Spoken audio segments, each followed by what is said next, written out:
The early 19th century was a time of danger and opportunity in the far reaches of the American frontier. The fur trade had drawn men westward into the untamed wilderness, and these mountain men braved isolation, starvation, and hostile encounters in pursuit of valuable pelts. Among these adventurers was a man named Hiram Scott, a trapper whose mysterious death on the windswept plains of Nebraska gave rise to one of the most enduring legends of the West. The man behind the legend.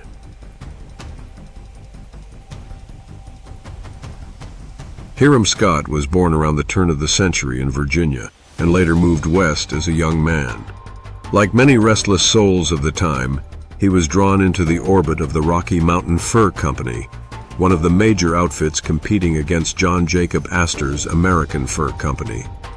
Scott's life was like many of his peers: long journeys up the Missouri River, grueling winters in the mountains, and dangerous skirmishes with both nature and men. But unlike most mountain men, Scott's story would not end quietly.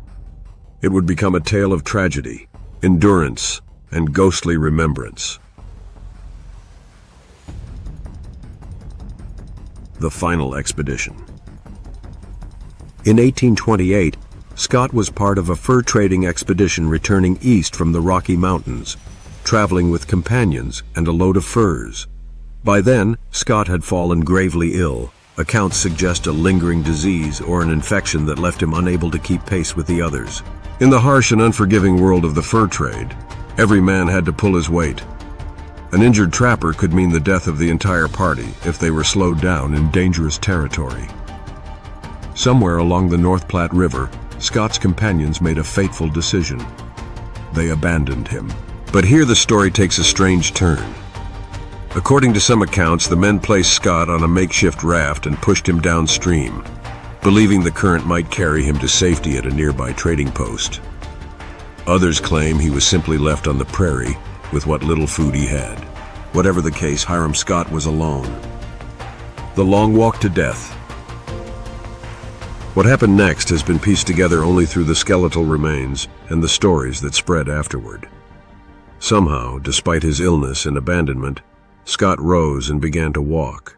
The land he crossed was brutal: rolling sandhills, sparse vegetation, and wide stretches of open prairie.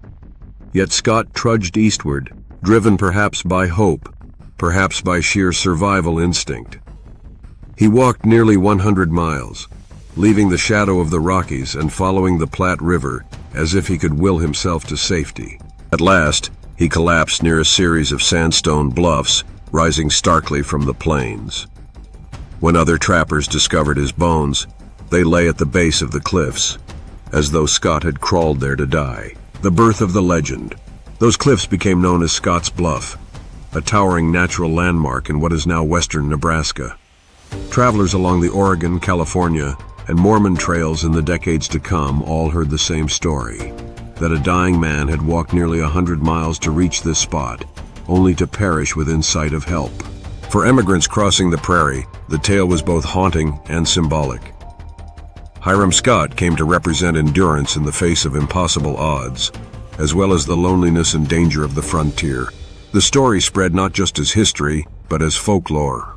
The ghost of the plains. Over the years, some travelers swore they saw the ghost of Hiram Scott wandering the bluff. At twilight, they claimed, a gaunt figure appeared, limping, staggering, always moving eastward as if still searching for salvation that never came. The legend deepened as the Oregon Trail grew busier. Families huddled around campfires, telling the tale of the dying trapper who refused to give up, even as death closed in.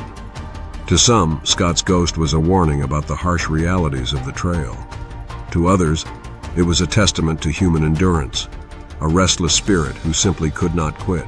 History and myth entwined. Modern historians debate the precise details of Scott's death. Was he truly abandoned?